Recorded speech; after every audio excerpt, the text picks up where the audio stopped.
కర్కాటక రాశి వారికి ఈ వారం ఏ విధంగా ఉండబోతోంది? కర్కాటక రాశి వారికి 3 గ్రహాలు దివ్యంగా అనుకూలిస్తున్నాయండి. 6వ రాశిలో రవి, 11లో గురువు, 3లో కేతువు. ఉద్యోగ ఫలితాలు అనుకూలంగా ఉంటాయి. మీరు చేస్తున్న ప్రయత్నాలు సఫలమవుతాయి. మీ ధర్మం మిమ్మల్ని ముందుకు నడిపిస్తుంది. దైవ బలం సదా కాపాడుతోంది. అదృష్టయోగం సూచితం. సకాలంలో సమయానుకూలంగా నిర్ణయాలు తీసుకొని వాటిని అమలు చేయడం ద్వారా ప్రారంభించిన పనులు త్వరగా పూర్తవుతాయి. పనులు మధ్యలో ఆపవద్దు. సరైన ప్రణాళికల ద్వారా ముందుకు సాగితే కార్యాచరణ అద్భుతంగా ఉంటుంది.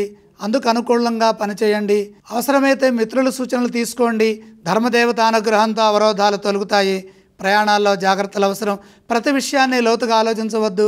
ఆవేశానికి గురి కావద్దు. బుద్ధిబలంతో వ్యవహరించండి. అలాగే వ్యాపారంలో చిత్తశుద్ధితో పనిచేయాలి. సున్నితంగా సంభాషించాలి. ఆర్థికపరమైన జాగ్రత్తలు అవసరం. మనకు సంబంధం లేని అనవసరమైన విషయాల గురించి ఎక్కువగా ఆలోచించి కాలాన్ని వృధా చేసుకోకుండా సద్వినియోగం చేసుకోవాలి. వారం చివరి భాగంలో తప్పనిసరిగా మంచి జరుగుతుంది. ఆధ్యాత్మికంగా దైవ దర్శనాలు శక్తినిస్తాయి. కర్కాటక రాశి వారు ఏ స్తోత్రాలు పఠిస్తే శుభ ఫలితాలు కలుగుతాయో తెలియజేస్తారా?